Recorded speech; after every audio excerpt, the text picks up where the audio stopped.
کیفیات کو بعض لوگ بہت اہمیت دیتے ہیں، تو اس کو بہت اہمیت نہیں دینی بھائی. اچھی کیفیات ہوں تو اتنی اہمیت دیں کہ شکر کر، لیکن اس سے زیادہ اہمیت، بہت زیادہ اہمیت کہ یہ کیا ہے، اس میں غور خوض، یہ کیا ہے کیفیات، یہ ایسا ویسا، بس اس کی ضرورت کیا ہے؟ خدا نے اپنی یاد کے لیے پیدا کیا ہے، وہ کیفیات میں غور خوض کیا جا رہا ہے بہت زیادہ، تو پتہ چلا عجب میں مبتلا ہو گیا، بڑائی میں، کہ میں تو غوث بن گیا ہوں. اب تو غوث سے بھی آگے جا رہا ہوں. غوث تو میں پچھلے سال تھا، ابھی تو میں پتہ نہیں کون سے مقام پر ہوں. اولیاء اللہ کو بھی نہیں پتا وہ مقام جس مقام پہ میں ہوں. کر چکے رندی بسے مجذوب تم، ایک چلو میں یہ حالت ہو گئی، ذرا سے ایک چلو ملا بس پاگل ہونے لگ گئے، خب ہونا شروع ہو گیا. اب چاہیے آدمی اپنے کو بدماش نمبر 1 سمجھے، اب یہ بیچارہ اپنے کو غوث سے بھی اونچے مقام پہ فائز سمجھ رہا ہے. کیا حل ہوگا؟ کیفیات کو بہت اہمیت نہ دیں بھائی. ہاں اچھی کیفیات ہیں تو شکر کریں، بری کیفیت ہے تو توجہ نہ کریں.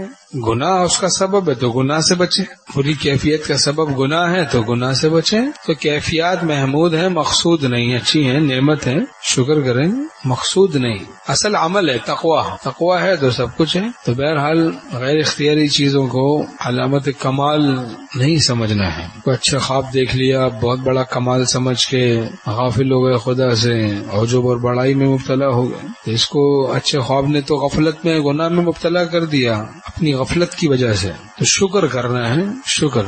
اور کیفیات میں کمی نہ ہونا اور گناہوں میں ابتلا ہونا، اور پھر یہ سمجھنا کہ ہمیں کوئی نقصان نہیں ہو رہا، یہ نادانی کی بات ہے، جہالت کی بات ہے. گناہوں میں مبتلا رہنا جبکہ کیفیات میں کمی نہ ہونا. تو کیفیات میں کمی نہ ہونے کے سبب سے یہ سمجھنا کہ ہمیں کوئی نقصان نہیں ہو رہا، تو یہ جہالت ہے، جہالت. ہاں گناہ کر رہے ہیں تو نقصان ہو رہا ہے، چاہے محسوس ہو یا نہ ہو. آگ میں ہاتھ ڈال دیا، ہاتھ جل رہا ہے، اب محسوس نہیں ہو رہا تو کہیں گے بھائی آپ کا ادراک خراب ہو گیا ہے، آگ کو محسوس کرنے کا ادراک ٹھیک نہیں رہا، آپ کو ایک بیماری لاحق ہو گئی ہے. تو اس کا علاج کروائیں تو خطرناک ہے، ورنہ تو آپ آگ میں اندیشہ ہے کہ جل جائیں. اب درد ہوتا ہے تو آدمی بچتا ہے، درد ہی نہیں ہو رہا تو کہتے بھائی کیوں بچوں اس کام سے، تکلیف دہ کام سے. تو یہ بھی رحمت ہے اللہ کی، درد ہوتا ہے، آگ میں ہاتھ ڈالتے ہیں تو جلن ہوتی ہے، جلتا ہے، ورنہ تو درد ہی نہ ہو، جلن ہی نہ ہو تو آدمی جل کے خاک ہو جائے، اور پھر تکلیف پہ ثواب بھی ملتا ہے. کیسے نظام بنایا انہوں نے، درد دے دیا ہماری ہی حفاظت کے لیے.